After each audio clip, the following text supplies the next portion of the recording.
Magandang araw mga minamahal kong mag-aaral. Ako si Ginoong Maestro Junel D. Arzaga. Kayo ay nakatutok sa Filipinos Video Podcast. Salitang may diwa, mensaheng may bisa. Maligayang pagdating sa ating aralin tungkol sa makabuluhang komunikasyon sa profesional na larangan. Ang kasanayang pampagkatuto ay nakikilahok ng may kabuluhan sa komunikasyong pantrabaho sa pamamagitan ng pagtatanong, pagbibigay ng puna at mungkahi at angkop na pagtugon. Sa pagkatapos ng aralin, mapagtatantong malinaw at magalang, makapagbibigay ng mungkahi ng profesional at makapagtugon ng angkop sa komunikasyong pantrabaho. Isipin mo ito, nasa meeting ka, may hindi ka naiintindihan pero hindi ka nagtanong. Pagkatapos ng pulong, mali ang naging desisyon ng grupo. Ano kaya ang nangyari kung may nagtanong at nagbigay ng mungkahi? Tama, mas malinaw at mas maayos ang resulta ng usapin. Ngayon, may caller tayo sa ating linya. Hello? Sino ang nasa linya? Magandang araw po. Ako si Precious.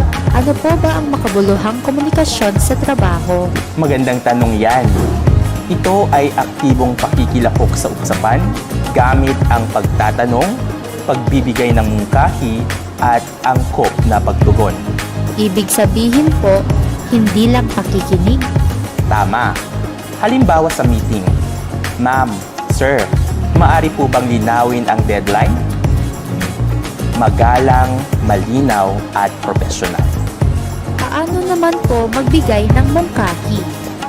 Maaari mong sabihin, may nais po akong idagdag na ideya na maaaring makatulong.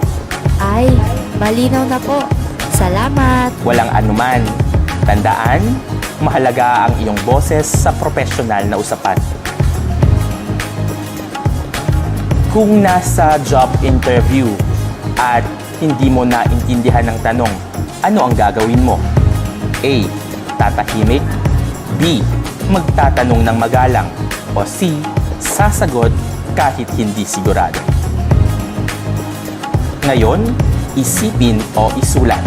Paano ka magbibigay ng mungkahi sa team meeting na 2 hanggang 3 pangungusap? Ngayon, pag-isipan, bakit mahalaga ang pakikilahok sa komunikasyong profesional? Paano ito makatutulong sa iyong magiging trabaho? Tandaan, mahalaga ang iyong boses. Ngayon, thumbs up kung tama o thumbs down kung mali.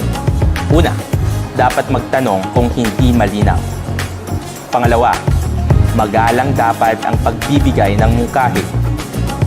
At pangatlo, mas mabuting manahimik sa meeting. Mahusay.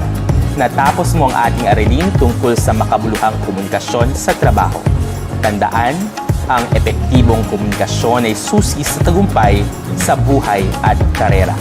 Muli, ako si Ginoong Maestro at ito ang Filipino Video Podcast. Salitang may diwa, mensaheng may bisa. Maraming salamat.